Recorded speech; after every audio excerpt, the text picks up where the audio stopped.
আপনি ডক্টর ইউনূস সাহেব কোটি কোটি টাকা দিতে পারবেন, মায়ের খালি বুকে তার সন্তানকে কি আপনি ফিরিয়ে দিতে পারবেন?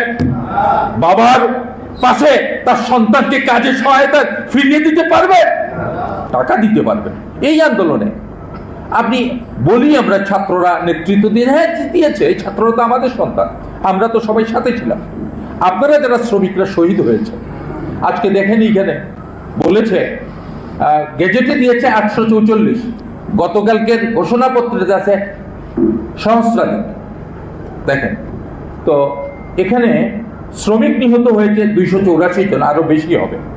এগুলো অনেক সময় খোঁজ করে পাওয়া যায় না। আর এই সংগঠনের গার্মেন্টস শ্রমিক নিহত হয়েছে 26 জন, আরো বেশি হবে, অনেক সময় খবর পাওয়া যায় না। আর এই সংগঠনের নিহত হয়েছে 9 জন। এই সংগঠন এত গৌরবদীপ্ত একটা সংগঠন, কাজ করছে, শ্রমিকদেরকে সংগঠিত করছে, প্রতিনিয়ত বিপদ আপদ সবকিছুতে পদক্ষেপ দিচ্ছে। আর রাষ্ট্র বিনির্মাণে, রাষ্ট্র থেকে স্বৈরাচার উৎখাতে তারা 9 জন মানুষ জীবন দিয়ে দিল। এটা কম কথা নয়, অনেক বড় কথা। আর আহত হয়েছে, গুরুতর আহত 19 জন। এখন এই সংগঠন তো তার দায়িত্ব পালন করছে, যতটুকু পারে করছে।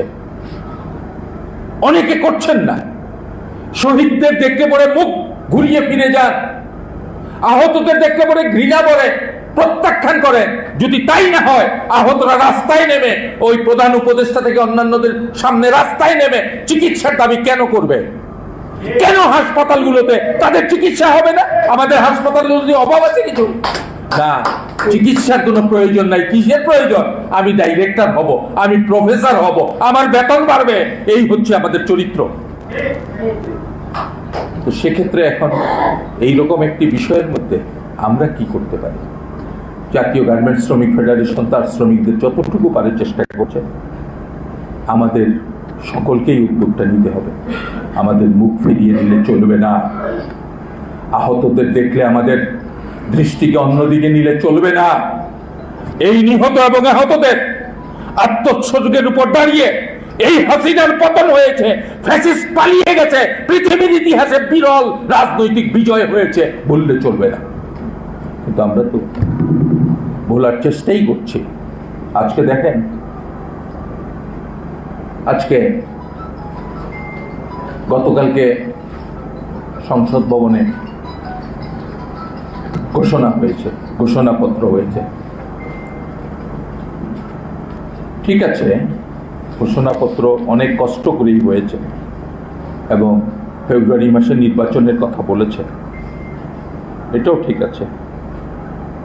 দেশকে এগিয়ে নিতে হবে।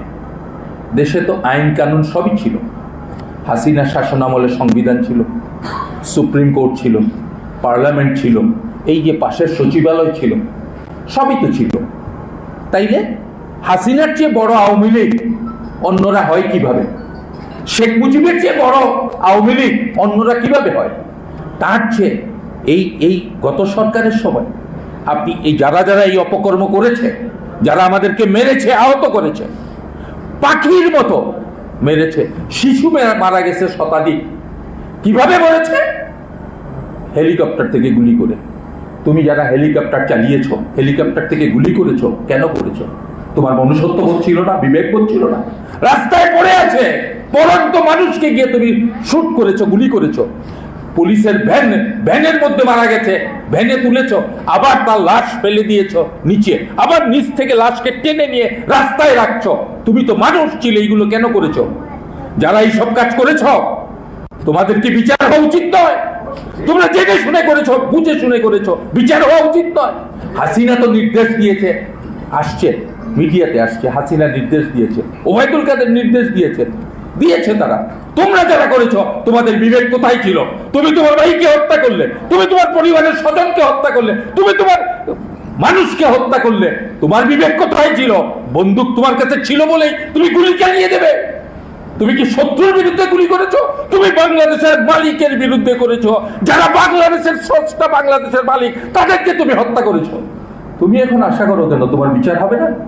আর আজকে পর্যন্ত বিচার হয় নাই কেন? 1 বছর চলে গেল। 8 তারিখে সরকার শপথ নিয়েছে, 5 তারিখে পতন হয়েছে। হাসিনার সমস্ত দোষরদের বিচার হয় নাই কেন?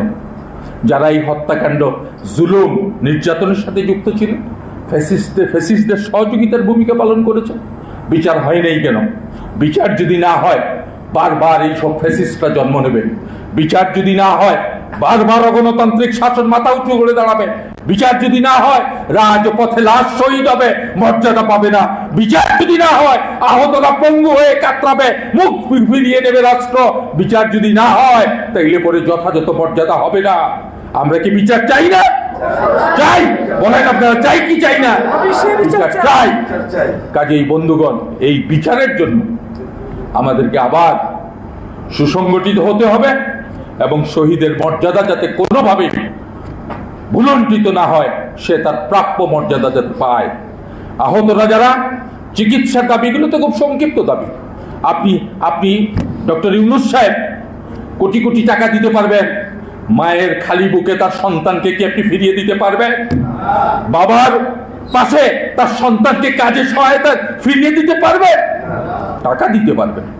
কাজে এই পরিমাণটা যাতে একটি পরিবার যথাযথভাবে চলতে পারে তার প্রতি বিবেচনা রেখে, এইভাবে ভাইরা আহত হয়ে কথা বলতে পারছে না, আরেকজন আহত হয়ে পা ব্যান্ডেজ করে রেখেছে, দেখাতে পারছে না, এই দৃশ্য বাংলাদেশ দেখতে চাই না। সেই বাংলাদেশ দেখতে চাই যে বাংলাদেশের শহীদের মর্যাদা সমুন্নত থাকবে। সেই বাংলাদেশ দেখতে চাই যে বাংলাদেশে ওই লাঠি হাতে পঙ্গু হয়ে ঘুরে বেড়াবে, কিছুই করতে পারবে না। এই বাংলাদেশ দেখতে চাই না। সেই বাংলাদেশ দেখতে চাই স্বৈর শাসক যারাই হোক আর যাতে ক্ষমতায় না আসতে পারে। বাংলাদেশের গণতান্ত্রিক মানুষের গণতান্ত্রিক অধিকার মূল্যবোধ যারা চির জাগ্রত থাকে, এই বাংলাদেশ দেখতে চাই।